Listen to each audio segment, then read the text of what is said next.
Welcome to Gaia Community Pagan Based Unitarian Universalist Congregation, meeting every Sunday at 4 p.m. Central Time on Zoom for the foreseeable future. Today is a class in building your own polytheology, which is based very, very loosely upon a Unitarian Universalist curriculum, which is very worthwhile and has grown from the 10 sessions when I last visited it to 30 sessions now, and obviously goes into a very great deal more detail than we're going to today.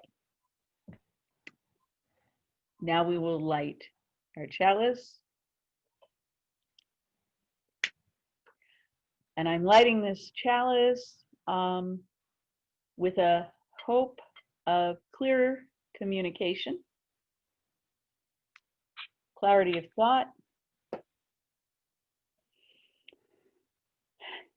and peaceful, useful dialogue. Blessed be. Blessed be. Okay, so why build your own polytheology or pagan theology? Some of us who are attending on a regular basis find ourselves frequently up against a certain sense of anachronism when we do our practice, and in our various ways at various times have been looking at attuning each of our own individual spirituality with where we live and when we live, the environment in which we are actually practicing. And we're visiting this theme. We've done it 2 or 3 or 4 times already, and we'll be coming back to it in various ways. There is a lovely curriculum done by the Unitarian Universalists, and it seemed like a good idea to do something like it for us pagans. My recommendation, given who we are, is that one of the first places to start thinking about what is my personal theological framework is your general theological viewpoint. In the UU curriculum, a great deal of time is spent on whether there's a God or not. We will spend less time on that, but not none. So starting with A for atheism, certainly there's room in anyone's spiritual worldview for simply, no, whatever there is, it's not God. The beauty of that is then you get to define what it's not. And I do recommend for any of the atheists among us to define what you don't believe in at whatever level seems appropriate. Then there's agnosticism, which basically implies nobody can know. Maybe, maybe not. I usually describe myself as a polyagnostic. That's my personal worldview. I cheerfully don't know whether any given God or entity or deity exists. That's mine. I started out talking God and decided deity is best because it appears gender neutral to me. Hope that's not bothering anyone. Theism is something that most UUs look at. That's the idea that there is a God, usually a creator deity, that generated the universe and to a greater or lesser extent is involved. Then you get deism, which believes there is a God, usually that created what is, but that God is not particularly involved in day-to-day life. Then there's monotheism, very dominant in the Western world, some form of monotheism. And in that, I have known pagans who were monotheistic, usually in that context being of the all the gods are the god type of mentality, but that's not the only monotheistic position. Anybody got anything to chime in on monotheism? That's I was okay. gonna wait till after Trinitarianism. Oh, okay. If that works best. There's monotheism, and monotheism being there's one deity. Then there's duotheism. This is often identified with one male deity and one female deity, but not always. And finally, Trinitarianism, which is, okay, disclaimer. At certain times, I may appear to have issues with practicing people who say they practice Christianity, and I apologize in advance for when that slips through. So there are many people who say they are Christian and believe in a Trinity and are monotheists as well. So there's a position to take too. There's three gods that are one God. And Christians aren't the only ones, because you also get in certain pagan outlooks, you get a trinity of deities, often goddesses. If anybody has, you get that a lot with Celtic deities who show up in three aspects, and it's not true Trinitarianism in that respect, but it is very much they'll have a sort of maiden-esque aspect, a mother aspect, and sort of a crone aspect. And this will either be the same deity with sort of three different aspects, or it's three deities who have sort of been merged into one. I'm hoping other people will give me a solid example on this. I will just say that this made the Irish Catholics really popular with Rome, because they have a little different opinion on the whole Trinitarianism thing. Well, I think Bridget has that aspect to her a fair amount. And certainly then in Greek, you have Bridget and Nora are usually the examples. Demeter and Hecate. Yeah, but if you're practicing Greek religion, you don't usually think that Kore and Demeter and Hecate are the same person. Right. They're three different people. They're three different related people that modern neo-pagans tend to conflate into the goddess. But like, if you're practicing Greek paganism, they're not the same person. And well, that's not monism either. No, yeah, it's another flavor of this sort of behavior.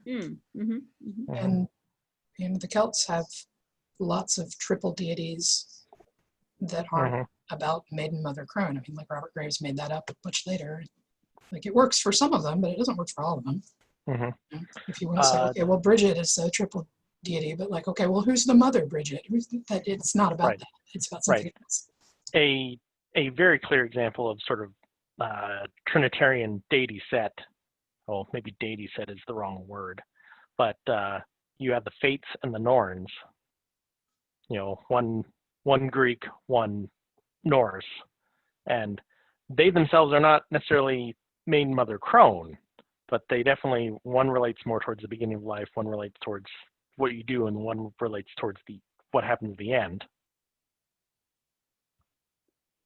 I see Kimberly's making the face. Please add in. Well, yeah, I think we're kind of venturing far from your point. I think that's broadly true about the Greek fates, but not as much the Norns. And again, I think an aspect of Trinitarianism is that you imagine that all three of these beings are the same person at some level, that they're the same entity. Right. I don't think we think that about either of those triplets. I don't think anybody did. I mean, somebody probably did, because people do, but I mean, people think all kinds of things. I don't think that's and I have trouble imagining how Christians really think that either. That it's all one thing. Three departments of the same organization. They spent a lot of time arguing about it. There were actually considerable amount of Norns. We just hear about 3 of them. Yeah, the 3 big ones. Excellent. And something to add here is also another interesting aspect where mono and polytheism kind of collide head on is henotheism. If any of y'all are aware of that, where it's basically saying that yes, other gods exist and they exist in the world, but I and my tribe are only concerned with this one right here. If that sounds familiar, that's that is sort of what actually shows up in the Old Testament, what was to some extent, as far as we can tell, practiced in Judaism, I think before the Romans got to them. So that's Xeno theism. I've always seen it written down as Heno. Heno. Okay. Might be true of the Hebrews. It's not true of the Jews. It's a different. That's a different classification. Okay. Thank you, Judaism very is sort bright of people. defined by being a monotheistic religion, as far as I can tell. Okay. But there is definitely a flavor of it in the Old Testament, right? And oddly enough, that type of mentality shows up a lot in D&D. Just so you all know, where you have people who are trying to play characters in a polytheistic setting, but they themselves are comfortable with a monotheistic world. Not necessarily us, but when you see it portrayed, when you see D&D portrayed in real life, and they don't necessarily get how to handle a polytheistic world set, they wind up portraying it in a henotheistic sense. Thank you. Left out this whole nother class about religion and D&D to be done in the future. Later. Not today. Not today. Yeah, this whole thing is one of the things that is worth engaging with. Is if you're trying to figure out where you stand, is the how do I feel about deity? You know, there's so many different positions.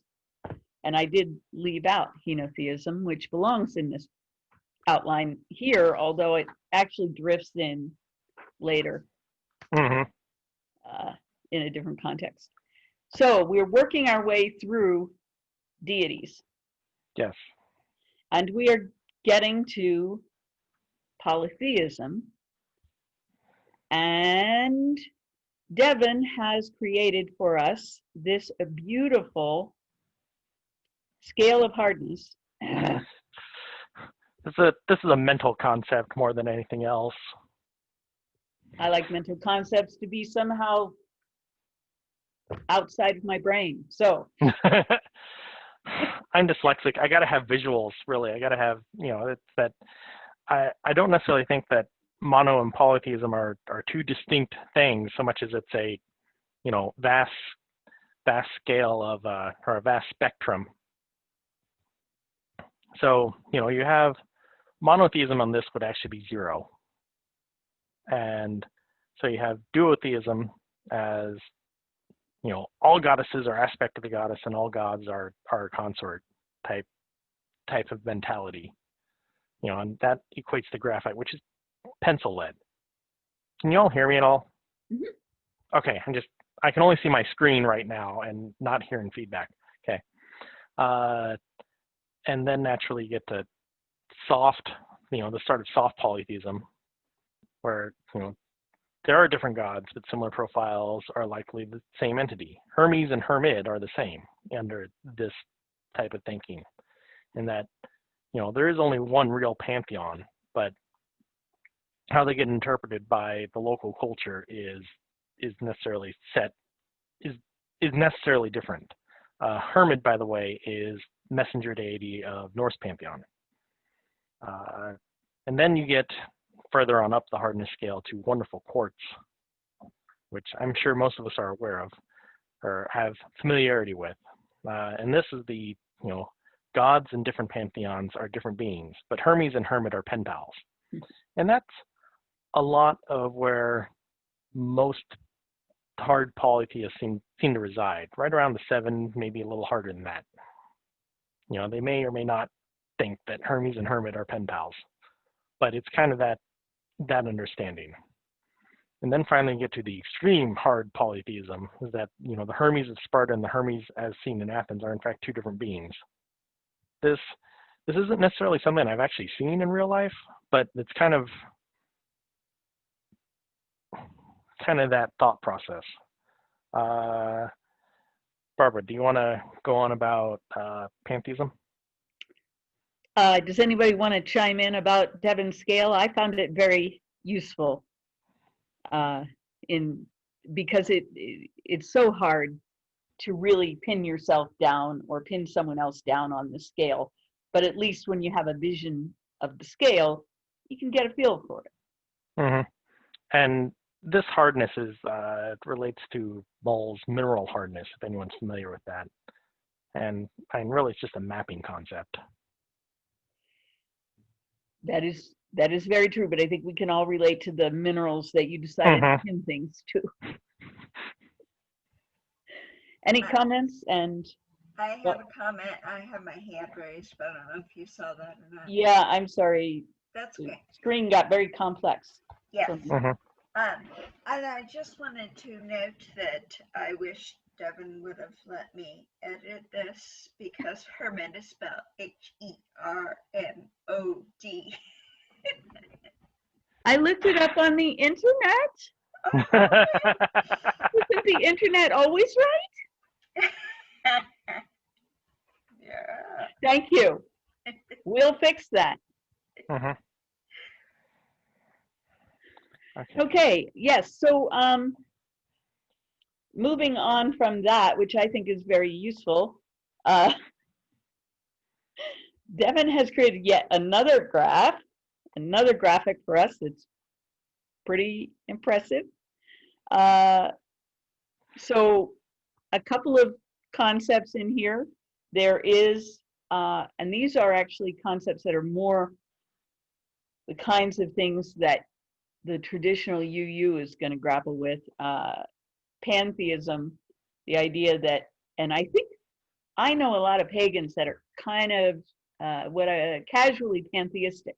And what I mean by this is when we go, the universe did this thing to me.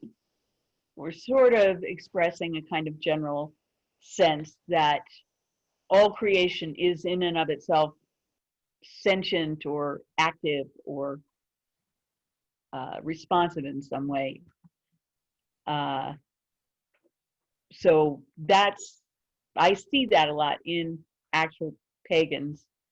And then to me, the more complicated concept of panentheism, which is sort of like, it's difficult to fit into a monotheistic point of view. It's not hard to fit into a polytheistic point of view. That deity is part of creation, which is external and includes deity. And I think that fits comfortably within a pagan context. That's my opinion. As long as we're screen sharing, by heaven, I'm not going to be able to tell if anyone's raising their hand. Yeah, so. Barbara, can you check the... Oh, and then I've been leaving Aubrey out of the room because my chat disappeared, or my participants list disappeared. So hopefully Aubrey will join us soon. And was there someone with their hand up? No. Good. Devin can start with this thing. Right. So this is something I thought of after talking with Barbara, but wasn't able to get a real good visual until about 15 minutes before, well, about 2:45. So if anyone is familiar with the More Complicated Attraction Layer Cake by Luna Rudd, I have bastardized it here to try to talk about spirituality, or in this case, views on deity. So you have one axis, which is mono versus polytheist, and we've kind of discussed that. And orthogonal to that, you almost have sort of a materialist, a sort of strict materialist mentality versus a pantheist mentality. It's the if you're going to have pantheism, then and you're going to believe that there is a spirit to the thing you are dealing with, or a spirit to the place in which you are in, then logically speaking, you can have people who are saying, no, there is not. So, that would be, at least I may be using the wrong term here, so please correct me. But I would say they are, someone is a strict materialist if they think that whatever object they're dealing with has no spiritual component at all, that the physical world is merely a physical world. It's, a spirituality that is as expressed by Marx, basically. And then as a third axis, what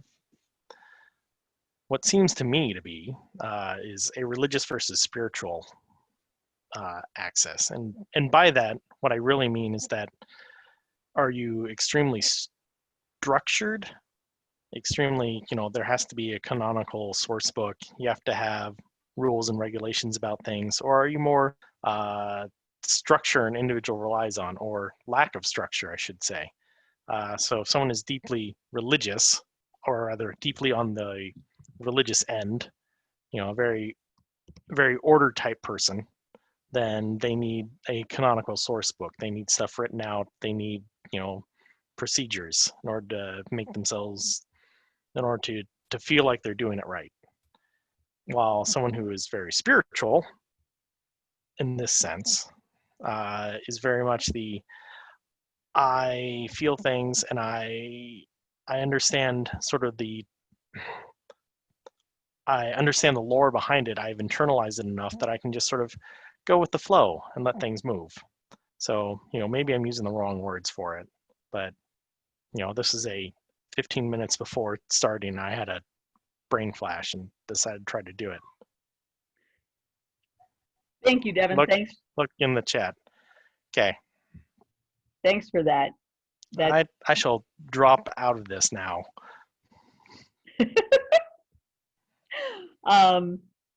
I do think that that's very a very helpful graphic, actually, for the complexity with which it really is to figure out where you are. Mm-hmm. And whenever we introduce ourselves, and we do sometimes say, "Oh, this is my path," and okay. Instead of religious versus spiritual, I mean, yeah, I like the lore versus experimental, but how about logos versus gnosis? yeah, I definitely think there's something you can do with logos versus gnosis in there. Mm-hmm. And it's definitely good to show it as a three-dimensional complicated solid, because it's definitely multi-dimensional and complicated. So, and go. I'm going to go on mute here for a second, but it also leaves space for someone like who is a strict agnostic, who doesn't think that we should be involved in this at all. So, okay. Good, thank you. Yeah, I like the vision of Devin's cake, especially if you visualize it not as a color layer, but as a vast, complex, chromatic graph.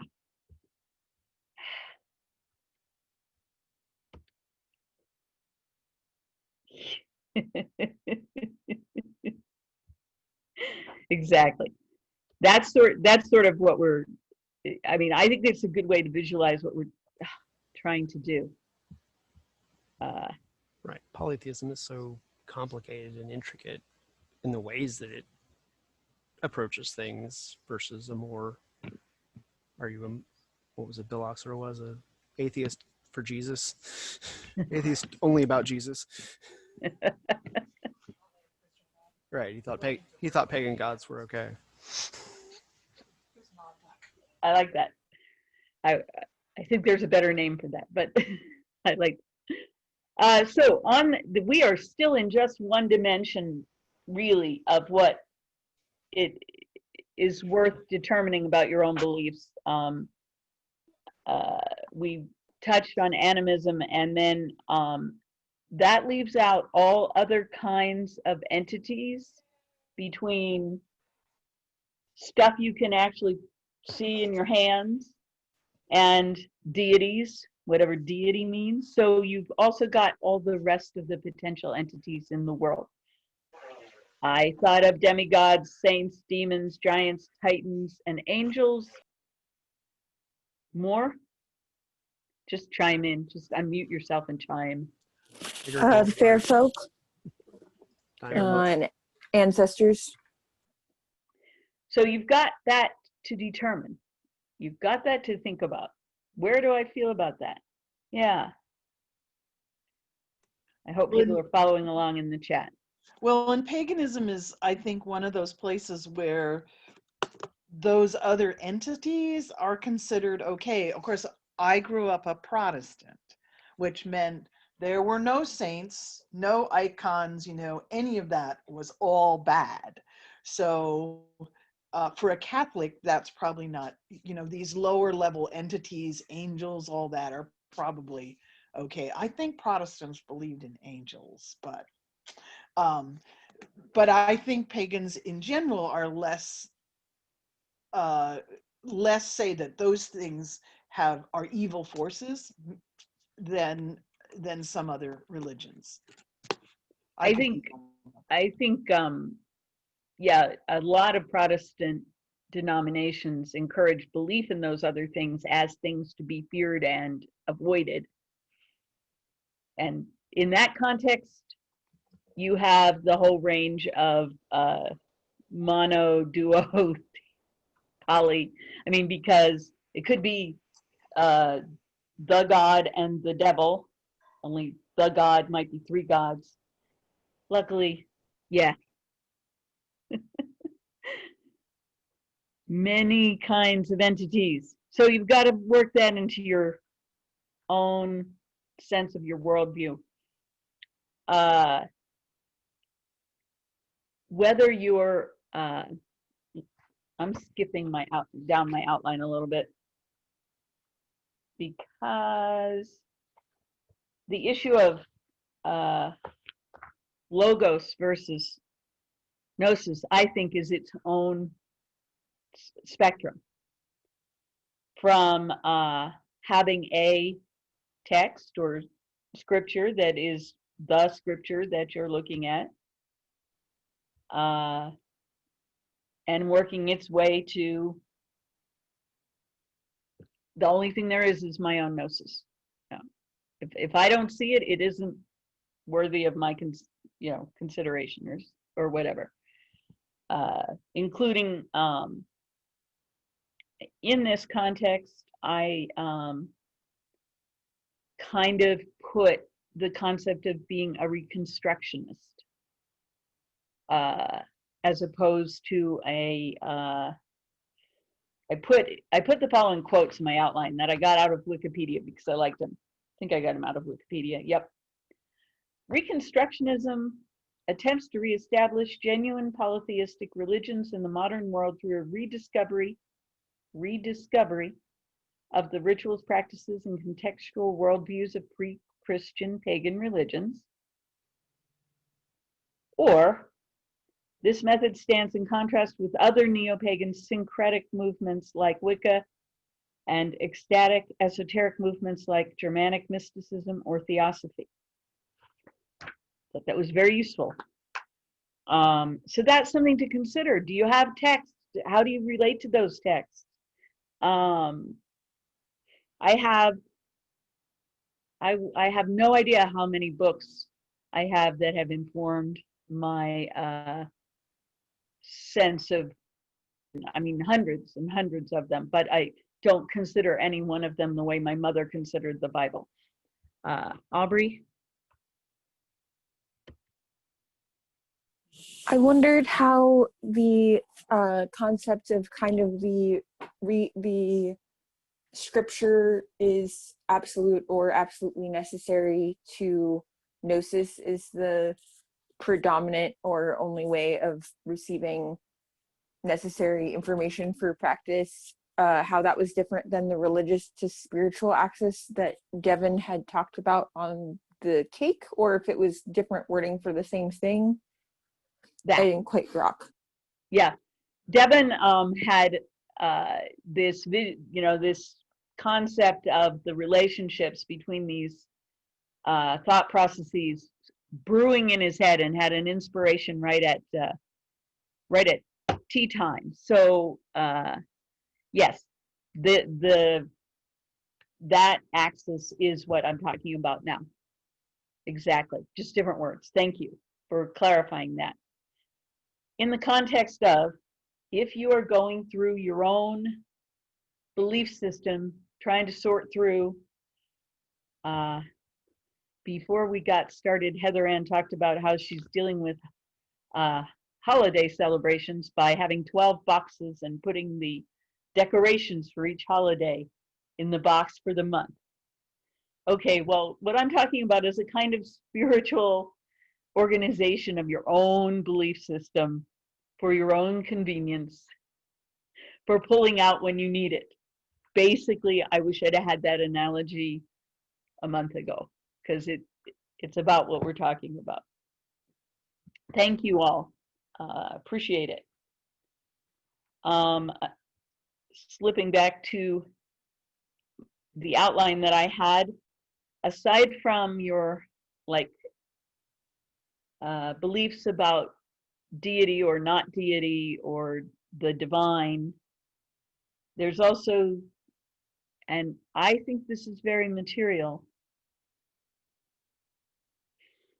Susie has put forth, coming from that Mormon perspective, there are definitely sects that say certain people get to have revelations. I mean, frankly, the Catholic Church says the Pope can discern God's will, and I know that Mormons do, and the people that used to be called, not the Mormons, but they call themselves, do you know, what do they call themselves? Church of Christ? Something very generic right now. And then many sects that don't believe in ongoing revelation except the ongoing revelation that their particular prophet got. You see that quite a bit.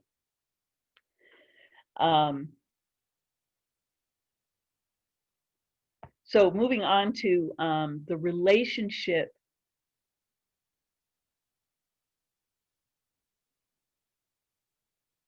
make it easier. Yeah, I guess if you have one person who can tell you what you're supposed to believe, it's easier than having to think it through yourself. Yeah. The relationship between deity and humans,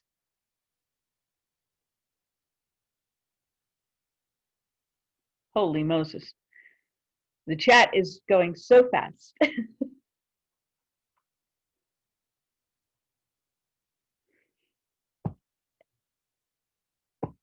I hope everybody can keep up. I'm not even keeping up. So your belief about the relationship between deity and people may come from your relationship to scripture or revelation as narrow versus broad. But defining what you think that relationship is has a lot to do with what you're going to do. So some people can believe simply that deity controls your actions. This is somewhat similar to Calvinism, if people are familiar with that. The sort of concept that if you the elect were set at the beginning of time, and if you happen to be one of them, then all your actions are good and all your outcomes are good. So there's no need to worry, because if you're rich, you're right. We have Calvinism hanging around a lot in the US right now, somewhat disguised. Or the deities intervene. And if you believe deities intervene, do you believe they always intervene all the time, or that your particular, this is where henotheism comes in, or does your particular God intervene in your particular life? And is that sort of going up against somebody else's particular God in their life? And is it going to be a battle of gods over there, or is it about you and the other person? You've got all that to consider. And then we get to fate. We mentioned fate incarnate sports.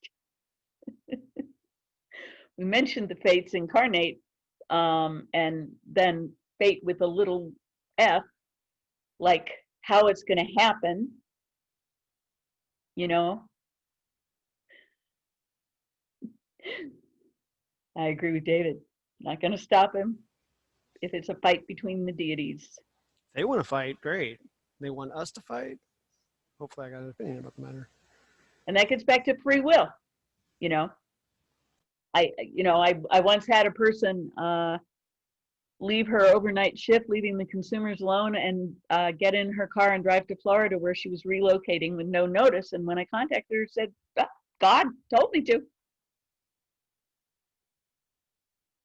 Okay. Thanks. At least God didn't let anybody die on her shift. Yes.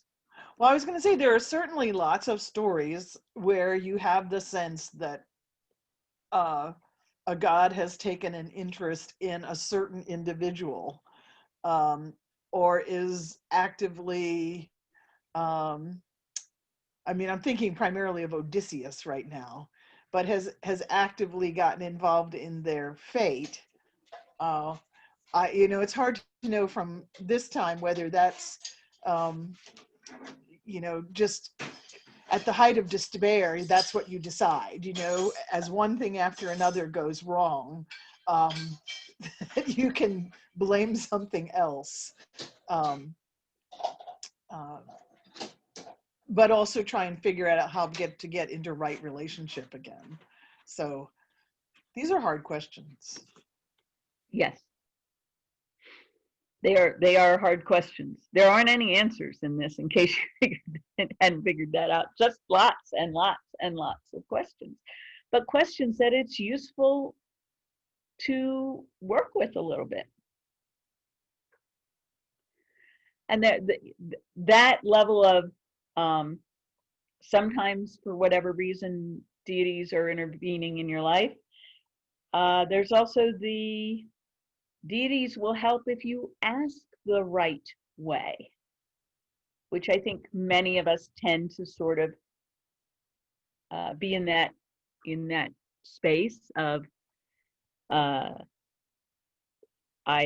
this is where petitionary prayer comes in, and various types of offerings come in. When you make an offering, are you merely being polite, or is it an exchange? If I do this, I expect you to do that. There's the point of view that deities need or want to be worshipped and will punish us if we don't. Plenty of writings about that to look at. And it's also quite possible to feel that deities are doing deity things and humans are doing human things, and there's a low level of likelihood of interference one way or another. So those are some points of view about that I think it's an important step in making one's own theology, to know where you, American gods, thanks, Kitty. The whole big issue of cosmology. Are you subscribing to a particular pantheon, and then that intersects with, are you Reconstructionist, or are you a wild and woolly Wiccan that will take anything that sounds good? Kitty. Equal opportunity tradition thief. Yes, that.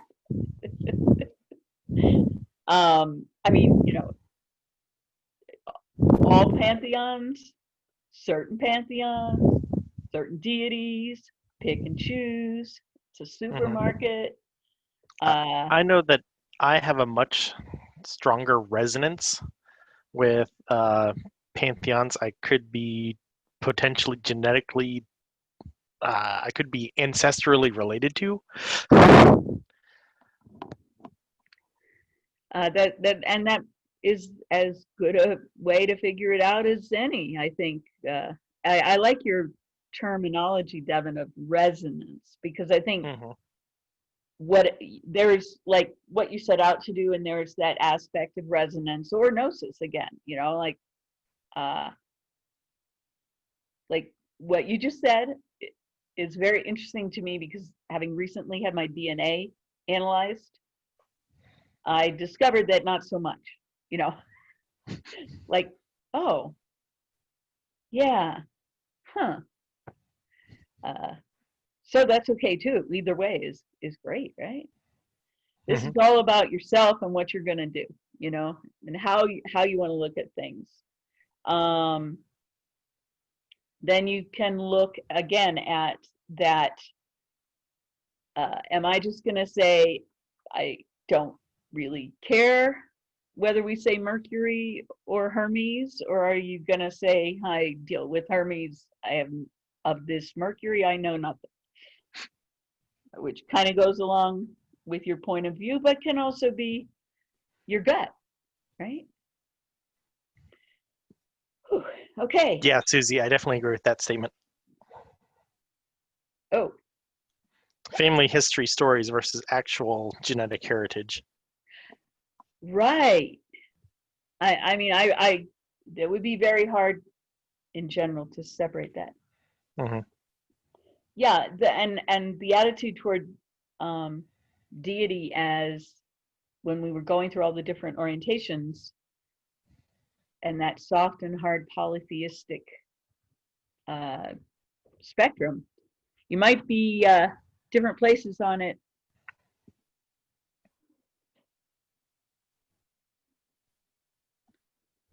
Yeah, and feeling like you need to worship in accordance with your racial identity is a whole place to come from.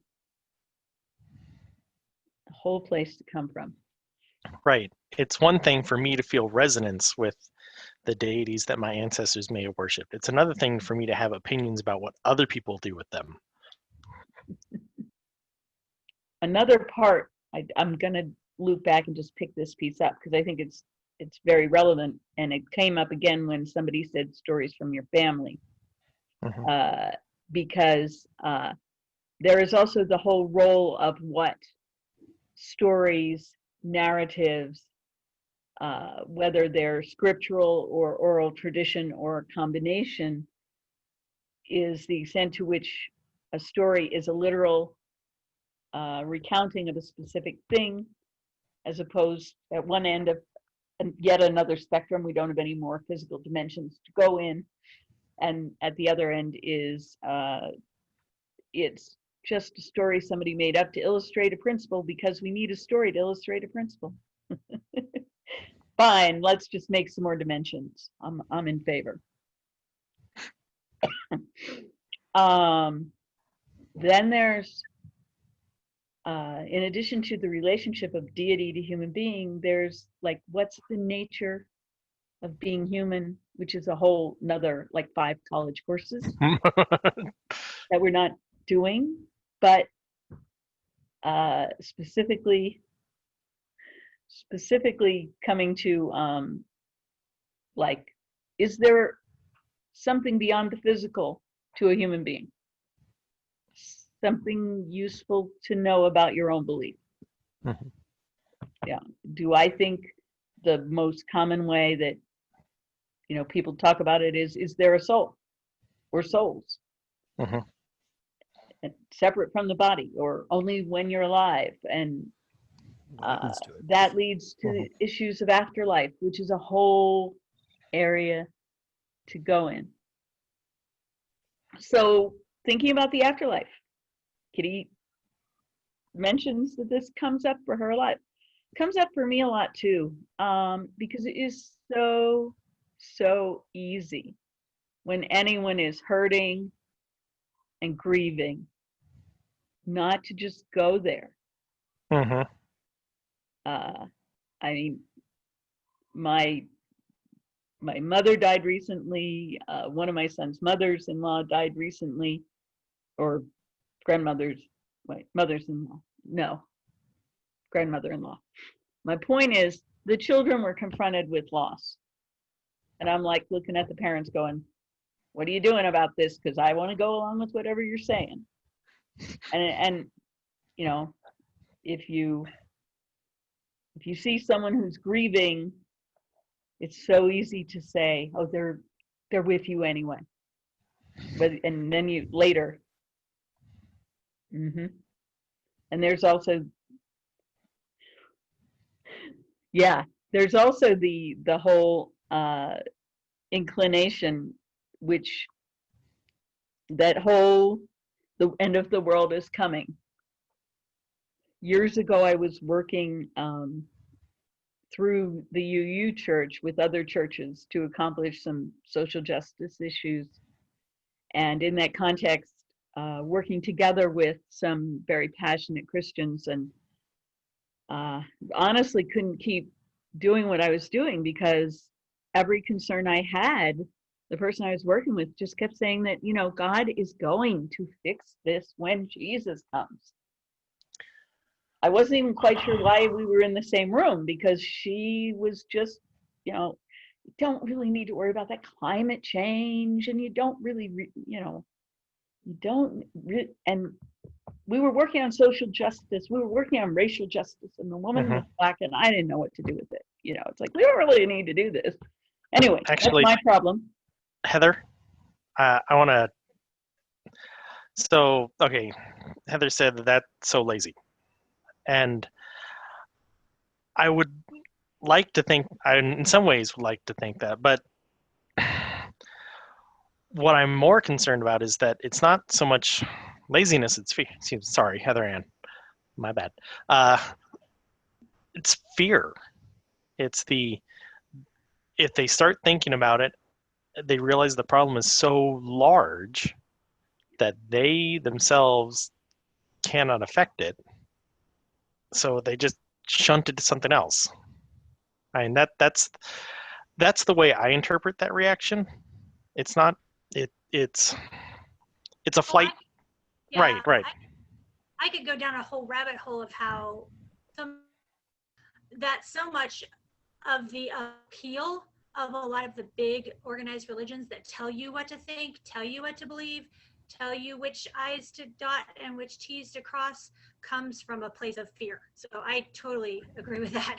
Like, they're afraid and they don't, and that being told what to do gives them a sense of control and helps them feel less afraid.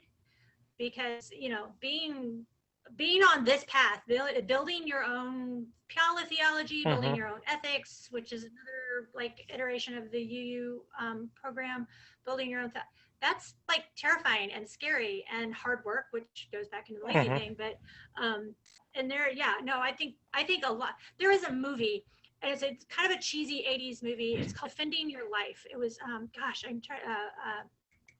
Glenn Close or Meryl Streep, one of those two was in it. I don't even remember who all was in it anymore. I remember Andre Agassi used to like actually take the DVD with him and watch it before his tennis matches. But the whole concept is, it's like in the afterlife, and the afterlife looks whatever like you expect it to look like. So it's going to look like different things to different people. And you literally have to go before a court and defend your life. And the thing that you are proving to the court is that you overcame fear, that you weren't afraid. And that movie is just always like stuck with me. And I think there's a lot of truth to that. I think there's a lot of truth to like leveling up and reaching enlightenment, or, you know, reaching the final, you know, Summerland. Or, I mean, I think there's a lot of truth to that, is overcoming fear, knowing full well in my own life I haven't fully overcome it. You know? So they had to prove that their heart was lighter than a feather? Huh? They had to prove their heart was lighter than a feather. Yeah, kind of. Yeah. Yeah.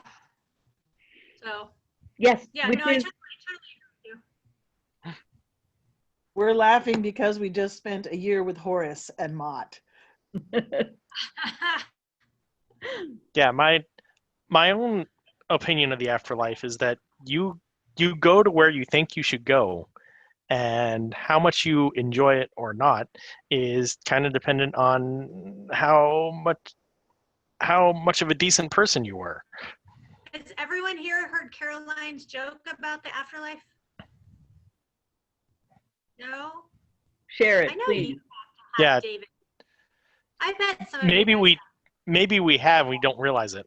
Well, it's the two pagans had died and gone up to the pearly gates, and they walk out, and these were like really good people. They worked for social justice. They were very involved. They did, I mean, they were just great people. They lived good lives. And so they walked up to the pearly gates, and St. Peter's there, and he's like, gosh, guys, you know, I'm like so sorry. I mean, like, I know you've lived good lives. You've been really great people, but the rules are the rules. I can't let you come in to heaven. And they're like, okay, well, you know, we understand.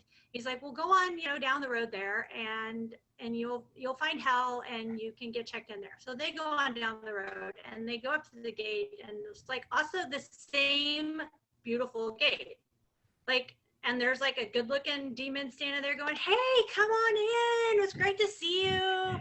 And Satan's there, and he's like, oh my gosh, it's so great to see you. I'm so glad you're here. Come on. And it's like beautiful verdant fields, and everybody's like dancing, and it's just lovely. And this goes on for some time, and they're having a big picnic on the lawn one day, and like ample food around them, and they hear, like off in the distance, they hear this and it keeps getting louder, and it keeps getting louder, and they're like, what the heck is going on? And this hole opens up in the middle of the field with like fire bursting out and lava bursting out, and they see these people like fall down in the hole, and then the land covers back over it, and it's all beautiful and green again, and they're just like, did anyone else see that?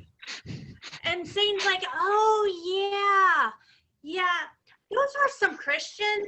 We like to give people what they expect. But there you go. I'm sure Caroline does a better job of it. But I've heard that before. so, Yeah. there you go. I have not, and that was great.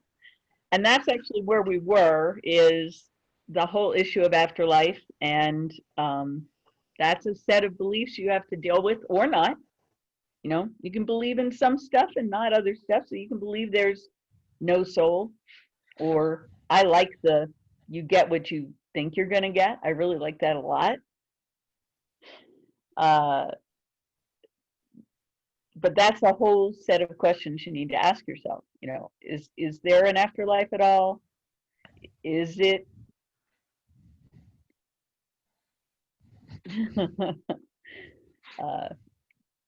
is there an afterlife that's external to yourself or not? And then that gets to another whole thing, which has to do with the ancestors and whether the ancestors are persisting in another world, and whether they can communicate with us and we can communicate with them, and how that looks. All these questions to ask yourself. And then in that is also the potential for reincarnation as a belief system. Remembering that many of the religions for which reincarnation are endemic are also religions where when you get it right, you stop. So there's a whole spectrum there of beliefs to sort through. And the biggest impact that has on your behavior is whether you think you're going to be judged on your behavior after you're gone.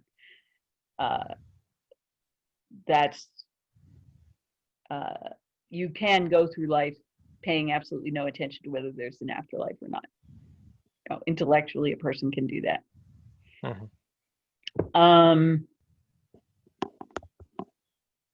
And then we get to the whole issue of ethics. And the primary question for us to ask ourselves there is, what kinds of ethical standards do we get from the spiritual and religious practices and beliefs that we have? Are we looking there for our ethics? A lot of Unitarian Universalists are not. They're working backwards from their ethics to their beliefs. Yeah, maybe us too. I don't know. So, with regard to generating your own ethics, and at this moment, like, do you think about your ethics? Show of hands or nods or something like that. You know, yeah, sort of, yeah. I mean, it comes up for me a lot when I'm trying to understand other people's behavior. That's when I really get into it's like, what is the worldview that has the person feel that that was a right action or a wrong action? That's one place to look. So what I encourage for the build your own theology point of path journey, what I encourage for that journey is looking at things like, what does your religion say about how you should treat people? It's where my prickliness with Christians comes in. I'm always very confused by not the lady I was just talking about that just was going to let everything wait till Jesus fixed it, but other people whose beliefs are so strong, and yet there's so much in the canon that they say is the canon of their religion that doesn't suggest those are ethical behaviors. I get confused, but I think it's a good idea to look at, where am I getting my ethics from? Is it consistent with my faith? Am I getting my ethics from my faith? Years back, I can't remember what context, I remember Kimberly saying in a class that not all deities were intended to be demonstrating appropriate behavior for humans, or not all the time, or such. Don't want to quote you wrong, Kimberly, but so that includes like how you're supposed to treat people on a routine basis, how you're supposed to treat people in extreme situations. Ethics involve, when do I attack people and how? You know, is it okay for me to, you know, it's a controversial thing now, to dox someone. In other words, reveal their identity so other people who are mad at them can get mad at them.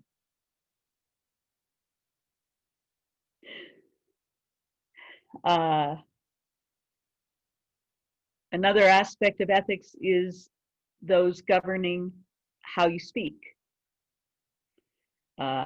like oaths, whether, you know, how you are about what you say. I know people who I have had dialogues that go sort of like this. Why did you say you did that? You would do that if you weren't going to do it. Oh, it made them feel good at the time. Yeah, but then they felt a lot worse later. That's my dialogue. But, you know, so keep, you know, where you are on what you say. White lies. I just can't tell a lie. That dress makes you look fat, kind of thing. You know, which way do you go there? These are relevant. The use of insults, the use of praise. And then there's the whole, how do you treat the earth, the world? Earlier in the chat, we had a reference to some concept by some religion that man was given to the earth to be the steward of.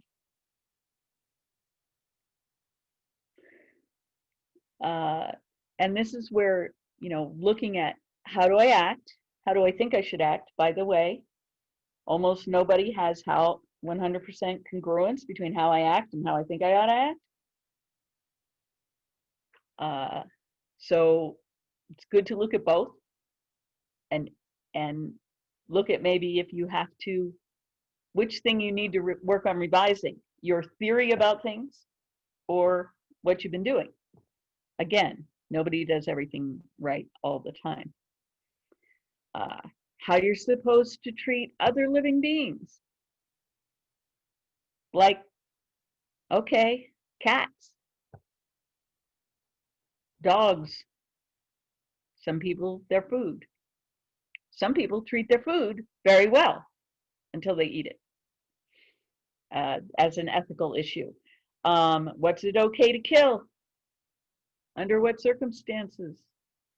What's it okay to eat? Because there's some of us who will kill some things, but we won't eat them, right? I mean, probably most of us, except for those of us who are so good about this that you never kill anything. You know, like viruses. I kill bugs. I won't eat them, usually under ordinary circumstances. Yep, there are some people who will eat some bugs, and I will eat some things that other people think should not be eaten. So, I mean, you know, there's that. And is it an ethical? That may not be for ethical reasons. People who choose to eat bugs or not eat bugs, there may be no ethics involved in that decision. Exactly, exactly. I kill bugs that try and eat me. So mosquitoes are fair game, particularly if they're in the house. Stuff like that. Yes, the spider I found on my desk a few minutes ago. Normally I try to get them outside, but it startled me, so it met its early demise. Yeah, there's ethics, and then there's understanding that you're not always going to follow them. And then, which I think David just chatted, how you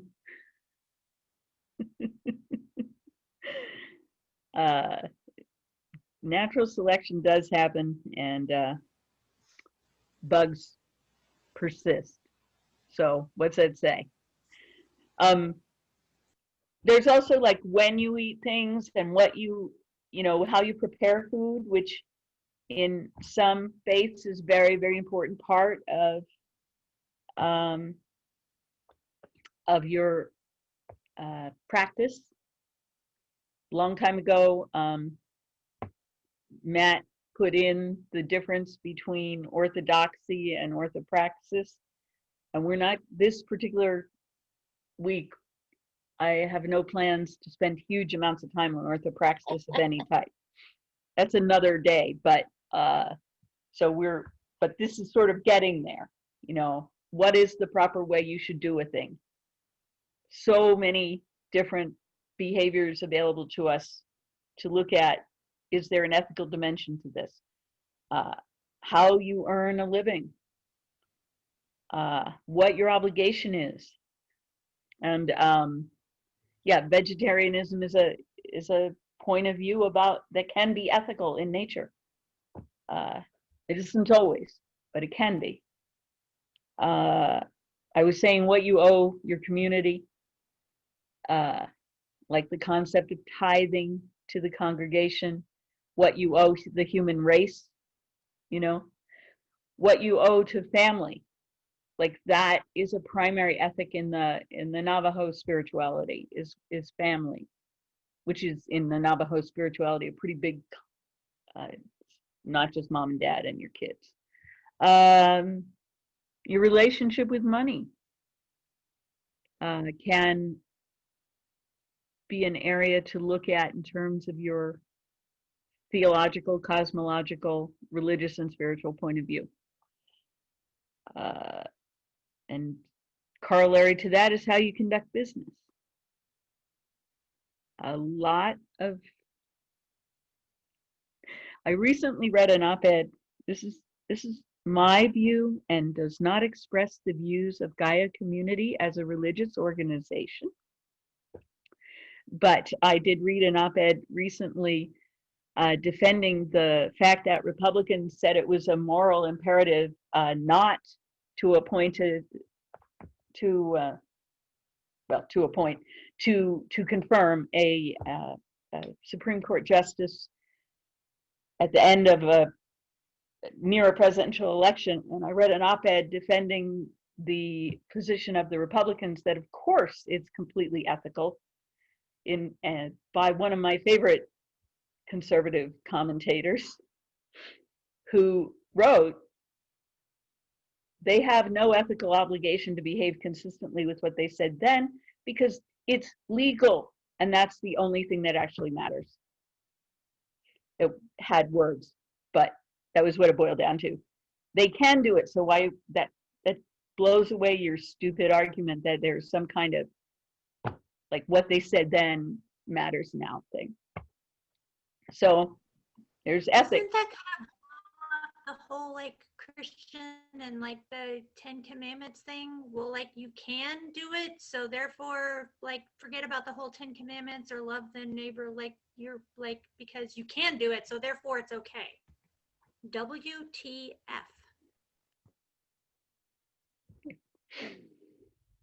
Little drifting there into some of our personal opinions, nothing to do with our congregational point of view. We wouldn't be doing that.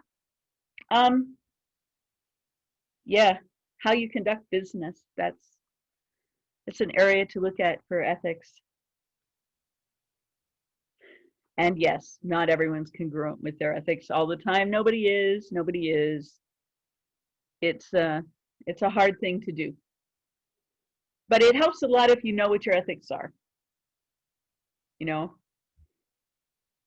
I mean, it moves you a little bit towards there. Yeah, we're really doing very fine on the content that I wanted to present. And a great deal of what I wanted to do was make sure that we had a lot of weigh in from participants. So we're fine.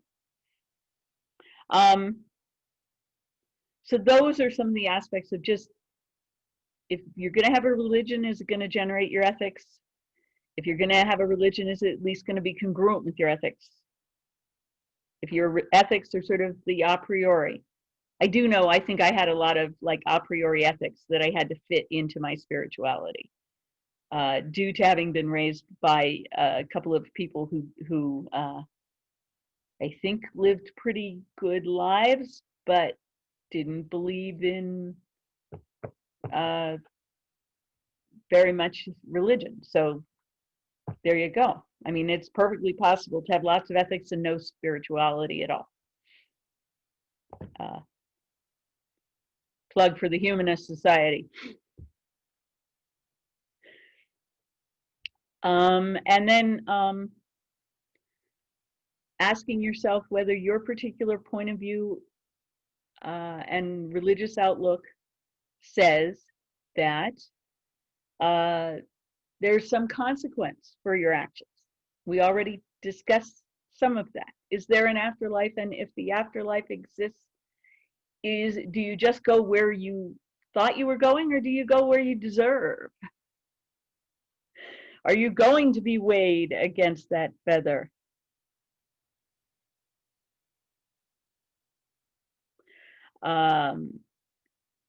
Karma. And how long do you have to wait for it? These could be your beliefs. What role do you get to play in delivering it? Yes, a very important one. And yeah. People vary on that one. Yes. Somebody commented earlier, knowing people who believe that they are the hands of the god or goddess in this matter. And not just a Christian thing. Yeah, no, not just a Christian thing. Also, does your belief system, and we're getting to where this particular set of material ends, and you're on your own until we, and I do want to hear about that, until we decide we need another class to sort of work through more of this. What about in your own belief system, the concept of atonement? In other words, I screwed up and I know it. You know, where do I stand?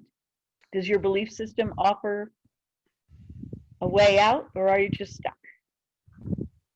of course, however else I might feel, you know, there's something cool about the fact that in Catholicism you can say a bunch of words and you'll be good. But I also like the way when we're doing Druid ritual and we didn't like the omen, we just do some more stuff. That's sort of my idea is, I wish I could have some feedback so I could know whether I need to do some more stuff or not. And of course, some of us may have the worldview that if you're doing a thing and something bad happens, maybe you should look at what you're doing. I think that's a theological point of view a little bit. No matter where you think that outcome is coming from. Other thoughts on what if you screw up? I have a little bit of the opposite going on in my life, I feel like. I invested in people and did just plain kind things through 40 years of doing Renaissance Festival and all that stuff. And when I got in trouble in life, all that came back in terms of kindness and help and financial input, and it's still going on in my life.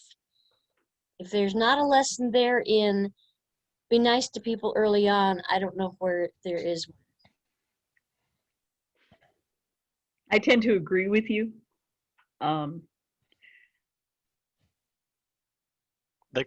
Your karma card can function as both a debit and a credit card.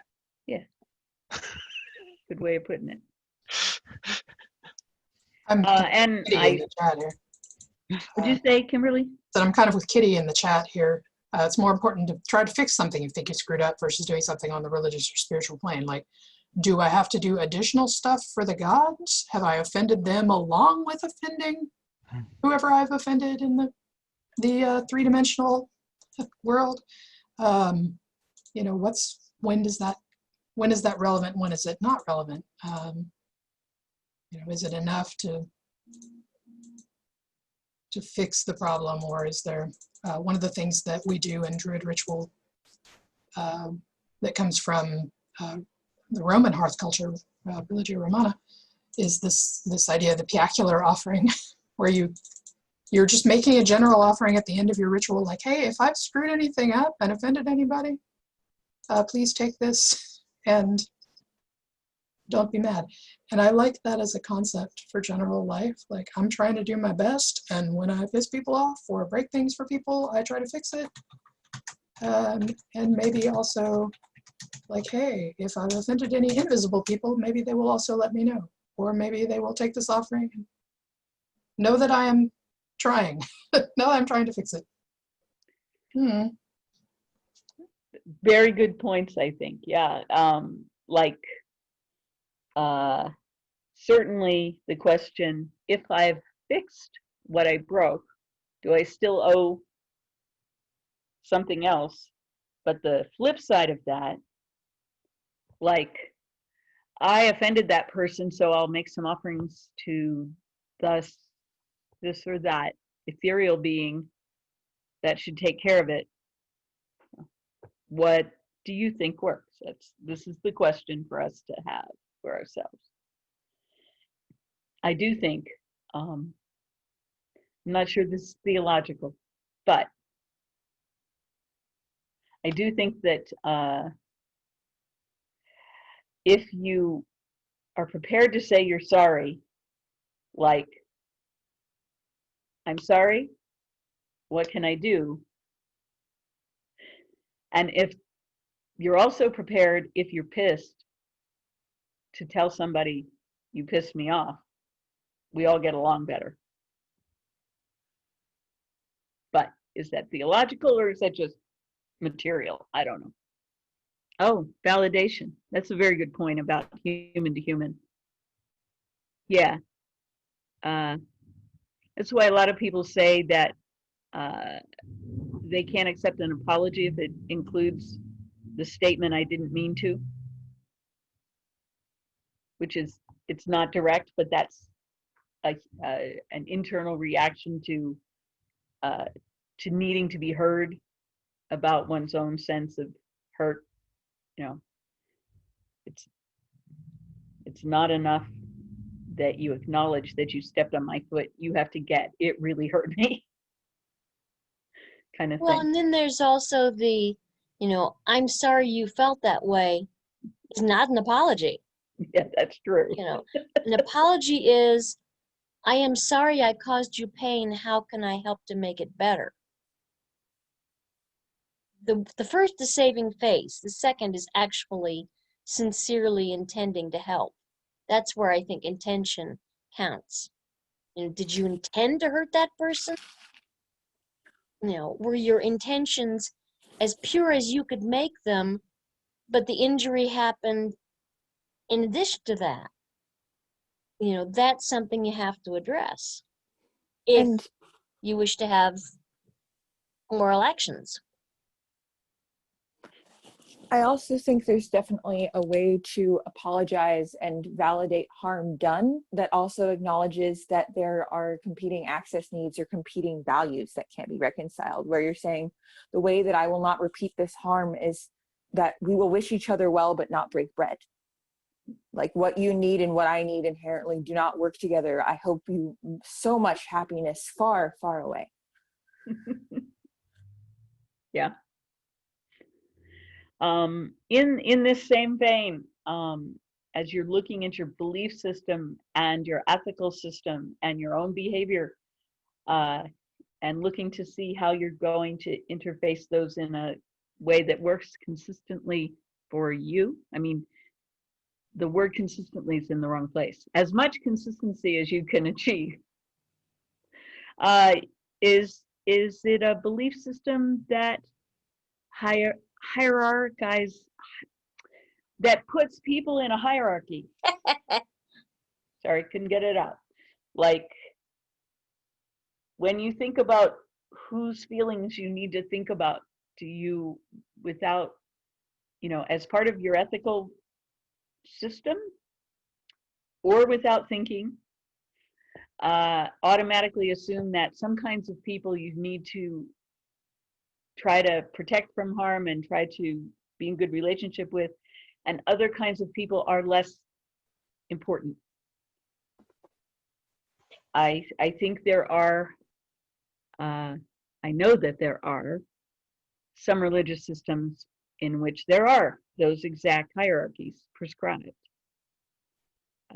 And it's good to look at whether you have any of those in yours. And since we're all over the plate here, you can subscribe to a faith that says this kind of person's important and this other kind of person's not. And you can say, I don't do it that way, because we are saying that we are free to make our own theological decisions. But I do think that's something to keep in mind. In that context, the place that this is just rubbing against my brain lately is, and I'm dying to see someone explain it, is what is in a person's brain when the first time they ever see a sign that says Black Lives Matter, it frightens or upsets them. Because it did. Now, it's very hard to find someone who will explain that, because it's all about, well, there's riots and there's burning, and I saw really ugly graffiti, and there was burning and there were riots. But before riots, people were upset by the words. And that is an interesting question for me, which is not for you guys, unless one of you wants to explain that to me. Devin's got a thought here. Okay, so this is a thought, and I can relate it to something else. So one of the theories that played into the Salem witch trials, rather one of the theories looking back on the Salem witch trials, is that the reason why people were panicking and accusing people of witchcraft was because they were under economic distress. Because Salem and several other related communities were becoming less economically important than the colony in Boston, than the Massachusetts Bay Colony. So people under economic distress became sociologically distressed and started accusing people who were very vulnerable, basically attacking soft targets in military speak. So when you have someone who is who are seeing their own economic status slowly etched away, slowly fall back further and further, and then it gets threatened further by someone claiming to be equal to them that they think is that they don't necessarily agree with. Right, now you see where I'm going. Then Black Lives Matter seems threatening because their pie is only so big, and now someone else wants to take another part of it. I'm not saying this is a correct interpretation. I'm not, but I can understand where somebody might be coming from.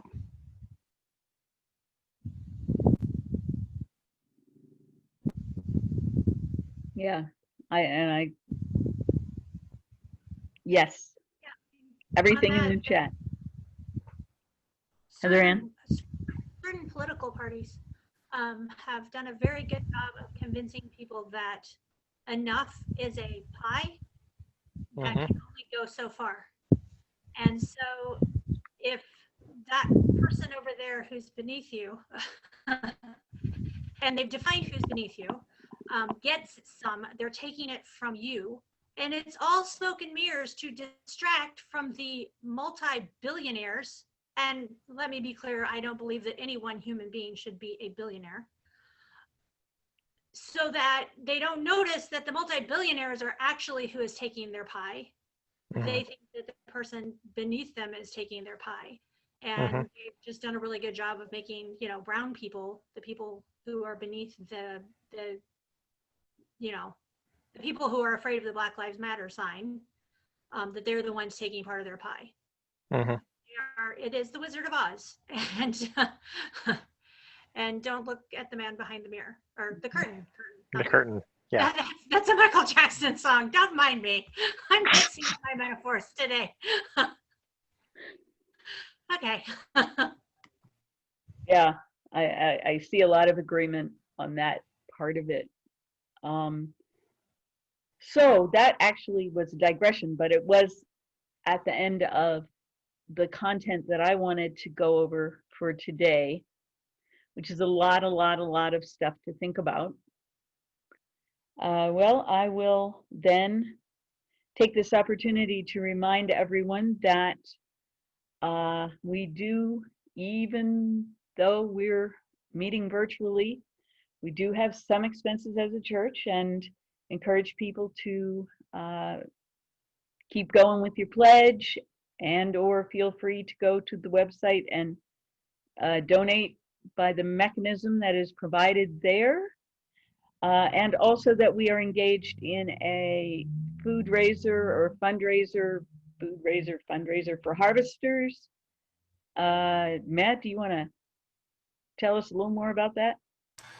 Sure. We're doing a food raiser for harvesters, in part to prepare for Samhain, and also David is working on creating symbolic obols that will be offered for the underworld, so that as we help feed the living in an ongoing manner, we are also helping the souls of those who have departed and need help paying their passage to wherever they might be headed. They will have that assistance, and thanks to Aaron for the link. Thank you. And yes, we can easily donate to that using the electronic systems. What's coming up next? So next Sunday is a Discordian ritual titled either something Discordianism or How I Love to Learn the Dumpster Fire That Is 2020. You can take your pick. And frankly, you can call it whatever you want as long as you show up before 4 o'clock. please wear something comfortable, and we will be taking you on a journey through some of the things that 2020 is facing us with, and maybe some ways to deal with them. Okay. Sounds wonderful. I can't wait. Yeah, I promise it'll be more fun than it sounds.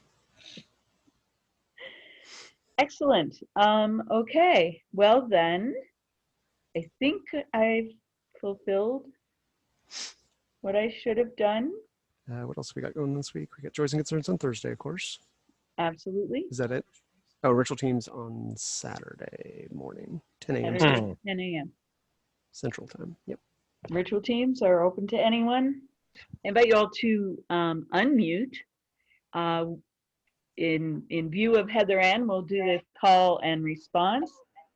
But the chaos that results, especially from Kimberly and David's mics in the same room, and I don't know if Aaron and Devin can echo.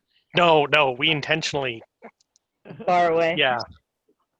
All right, so our standard closing, by the earth that is her body, By the earth that is her body, and the grove that is his home, And and the the grove grove that is his home, home.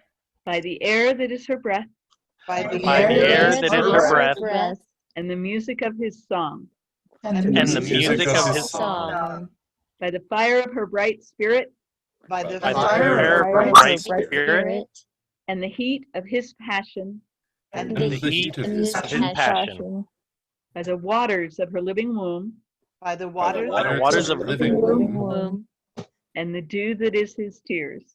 and the and dew the the dew dew that is his tears. This circle is open but unbroken. This This circle circle is is open. been unbroken. unbroken. May the peace of the goddess go in our hearts, May May the the peace of the Peace goddesses go in on our our hearts, hearts, and the dance of the god enliven our days. and the the dance of the gods God enliven in our our days. days. And may we care for the earth and each other, and And may may we we care for the earth and each and other, each other, because our lives depend on it. because our lives because our lives depend on it. And together, merry Merry meet, meet, Meet, Merry Merry Merry part, Heart, and and may merry meet again. again. Woo! Thank you all for coming.